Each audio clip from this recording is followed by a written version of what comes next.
નમસ્કાર મિત્રો, જય હિન્દ। હું છું ડીની ચૌધરી અને ફરી એકવાર આપ સર્વેનું સ્વાગત છે આપ સૌની સૈયારી યુટ્યુબ ચેનલ ડીઆર ગુજરાતીમાં। તો મિત્રો, આ વિડીયોની અંદર આપણે ખાસ વાત કરીશું કે ટેટ પરીક્ષા પાસ કર્યા વગર પણ સરકારી શાળાઓમાં શિક્ષકોની ભરતીની જાહેરાત આવી ગઈ છે। તમને બધાને ખબર છે કે થોડા સમય પહેલા ટેટ 2 આધારિત પ્રાથમિક શાળાઓની અંદર જ્ઞાન સહાયક ભરતી આવી હતી, પરંતુ હવે જે જ્ઞાન સહાયક ભરતી આવી છે એની અંદર ટેટની પરીક્ષા તમે પાસ નહીં કરી હોય, માત્ર ને માત્ર જો તમે પીટીસી અથવા બીએડ કરેલ હોય તો પણ ફોર્મ ભરી શકશો। ધોરણ 1 થી 5 માટે તમારે પીટીસી ફરજિયાત હોવું જોઈએ અને ધોરણ 6 થી 8 ની અંદર તમારે બીએડ ફરજિયાત હોવું જોઈએ। પગાર ધોરણની વાત કરવામાં આવે તો જ્ઞાન સહાયકના નિયમ મુજબ 21,000 રૂપિયા પગાર મળવાપાત્ર છે। સાથે સાથે પીટીસી અને બીએડના મેરિટ આધારિત સીધી ભરતી કરવામાં આવશે। 1 થી 5 માટે ધોરણ 12 પછી પીટીસી અને 6 થી 8 માટે ગ્રેજ્યુએશન પછી બીએડ કરેલ હોવું જોઈએ। તો આ ભરતી કઈ જગ્યા છે, કેવી રીતે ફોર્મ ભરવાનું છે અને ખાસ તો મિત્રો આ જે જાહેરાત છે એ ક્યારે આવી છે એના વિશેની સંપૂર્ણ માહિતી મળશું આ વિડીયોની અંદર। તો વિડીયો છેલ્લે સુધી જોતા રહેજો।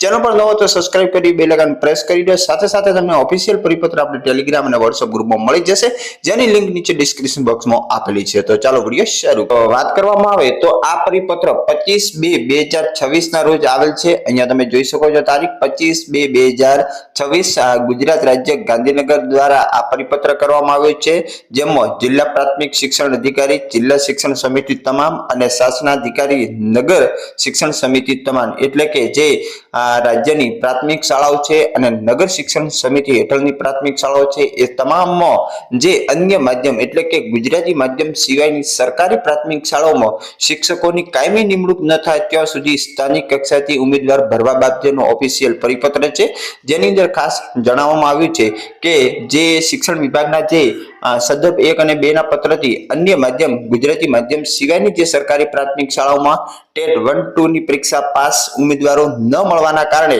કાયમી ભરતી તેમજ જ્ઞાન સહાયક યોજના મુજબ કેન્દ્રીયકૃત પદ્ધતિથી જ્ઞાન સહાયકની નિમણૂક માટેના પ્રયત્નો કર્યા પછી પણ ખાલી જગ્યાઓ રહેવાના કારણે બાળકોનું શિક્ષણ અત્યારે પ્રભાવિત ન થાય એ હેતુસર અન્ય માધ્યમની જે શાળાઓ છે એમાં કાયમી શિક્ષકોની નિમણૂક ન થાય ત્યાં સુધી સ્થાનિક કક્ષાએથી ધોરણ 1 થી 5 માટે એચએસસી એટલે કે ધોરણ 12 અને પીટીસી અને 6 થી 8 માટે સ્નાતક એટલે કે ગ્રેજ્યુએશન અને તાલીમી લાયકાત એટલે કે બીએડ જે તે માધ્યમમાં અભ્યાસ કરેલો હોય એવા ઉમેદવારોની અગ્રિમતા આપવાની રહેવાની અને જે સ્થાનિક ઉમેદવારો જિલ્લા અથવા તો નગર શિક્ષણ સમિતિ કક્ષાથી નિમણૂક આપવા માટે મંજૂરી આપવામાં આવે છે। જે નવે સરકારી પ્રાથમિક શાળાઓમાં ટેટ 1 અને 2 પરીક્ષા પાસ ઉમેદવારો અત્યારે ન મળવાના કારણે કાયમી ભરતી તેમજ જ્ઞાન સહાયક યોજના મુજબ અત્યારે જે જ્ઞાન સહાયકની નિમણૂકના પ્રયત્ન કર્યા, પરંતુ છતાં પણ ખાલી જગ્યા રહેવાના કારણે અત્યારે બાળકોનું શિક્ષણ ન બગડે એના માટે શિક્ષણ વિભાગ દ્વારા મંજૂરી અન્વયે અન્ય માધ્યમ ગુજરાતી માધ્યમ સિવાયની સરકારી જે પ્રાથમિક શાળાઓની અંદર કાયમી શિક્ષકોની નિમણૂક ન થાય ત્યાં સુધી સ્થાનિક કક્ષાથી ધોરણ 1 થી 5 માટે એચએસસી પ્લસ પીટીસી, 6 થી 8 માટે સ્નાતક પ્લસ બીએડ જે માધ્યમમાં અભ્યાસ કરેલો હોય એમને ખાસ મિત્રો અત્યારે જે તે બાબતો મુજબ કાર્યવાહી કરી અને ભરતી કરવાની પ્રક્રિયા જણાવવામાં આવી છે। કાર્યરીતિ એટલે કે ભરતી કઈ રીતે કરવાની રહેશે એના વિશે આપણે આ ડિટેલની અંદર વાત કરીશું, તો ખાસ વિડીયો છેલ્લે સુધી જોતા રહેજો। જિલ્લા પ્રાથમિક શિક્ષણ અધિકારી શ્રી તથા શાસનાધિકારી શ્રી સૂચના મળ્યાથી અન્ય માધ્યમની જે સરકારી પ્રાથમિક શાળાઓમાં શાળા વ્યવસ્થાપન સમિતિ દ્વારા જ શાળામાં ધોરણ 1 થી 5 અને 6 થી 8 માં ખાલી જગ્યા પર સ્થાનિક કક્ષાથી ઉમેદવારને કરાર આધારિત નિમણૂક આપવા માટે 1 થી 5 અને 6 થી 8 માટે જે અરજીઓ મંગાવવાની રહેશે। સૌથી પહેલા તો એમને અરજી મંગાવવાની છે। આ અરજી આવ્યાથી 1 થી 5 માં પીટીસી માં મેળવેલા ગુણના આધારે મેરિટ યાદી બનાવવાની છે, તેમજ 6 થી 8 માટે બીએડ માં મેળવેલા ગુણના આધારે એમને મેરિટ બનાવવાની રહેશે। મેરિટ મુજબ ઉમેદવારોની પસંદગી થયાથી જ્ઞાન સહાયક યોજના અંતર્ગત જ્ઞાન સહાયકોને કરારના આધારે નિમણૂક માટેની બોલીઓ અને શરતો છે એ મુજબ આવા ઉમેદવારોને 11 માસના કરાર આધારિત વેકેશનના સમયગાળા સિવાય શાળાની અંદર નિમણૂક આપવાની રહેશે। એના પછી આગળ વાત કરવામાં આવે તો અન્ય માધ્યમની જે સરકારી પ્રાથમિક શાળાઓમાં સ્થાનિક કક્ષાએથી નિમણૂક આપેલા આવેલા ઉમેદવારને પણ જ્ઞાન સહાયક યોજના મુજબ 21,000 રૂપિયા ઉચ્ચક માનદ વેતન પણ મળશે। આ જગ્યા પર કાયમી કક્ષાએથી જે નિયમિત શિક્ષકોની ભરતી થાય અથવા તો પ્રસૂતિ રજા કે લાંબી રજા પર ગયેલા કોઈ શિક્ષક પાછા ફરે અથવા તો બદલીથી કોઈ શિક્ષક હાજર થાય 11 માસ માટે અથવા તો 2 માંથી જે વહેલું હોય એ રીતે ઉચ્ચક માનદ વેતન મળવાપાત્ર થશે। એટલે કે 11 માસની મુદત પહેલા પણ કોઈ નિયમિત જો શિક્ષક હાજર થાય અથવા સ્થાનિક કક્ષાએથી નિમણૂક આપેલા ઉમેદવાર હોય 11 માસ પહેલા પણ છૂટા કરવામાં આવશે અને એ માટેનું માનદ વેતન જેટલા મહિના ભર્યા છે એ મુજબ તમને પગાર મળવાપાત્ર રહેશે. છઠ્ઠો છે કે સ્થાનિક કક્ષાએથી નિમણૂક આપવામાં આવેલા કરાર આધારિત ઉમેદવારોને માનદ વેતનની ચૂકવણી થાય તે અંગેની તકેદારી જે તે અધિકારીએ રાખવાની રહેશે. તેમજ તેમાં ચૂક થવાના બદલે ભવિષ્યમાં કોઈ વહીવટી, નાણાકીય કે કાયદાકીય પ્રશ્ન ઉપસ્થિત થશે તો સઘળી જવાબદારી જે તે અધિકારીની રહેશે.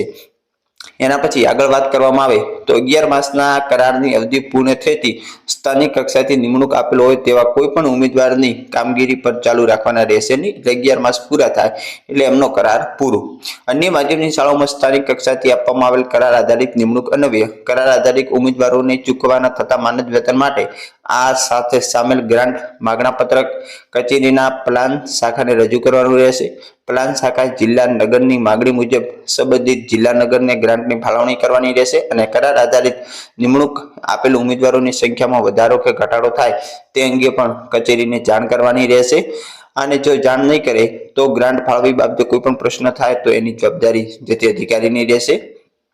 એના પછી આગળ વાત કરવામાં આવે તો ઉપર મુજબની સૂચનાઓ ચુસ્તપણે અમલ કરી રાજ્યની અન્ય માધ્યમની જે સરકારી પ્રાથમિક શાળાઓમાં મંજૂર મહેકમ સામે ખાલી જગ્યા પર સ્થાનિક કક્ષાએથી કરાર આધારિત નિમણૂક આપવાની કાર્યવાહી કરવાની રહેશે અને સ્થાનિક કક્ષાએથી અન્ય માધ્યમની સરકારી પ્રાથમિક શાળાઓમાં આપવાની થતી નિમણૂક શાળાના મંજૂર મહેકમથી વધે નહીં એ ખાસ તકેદારી રાખવાની.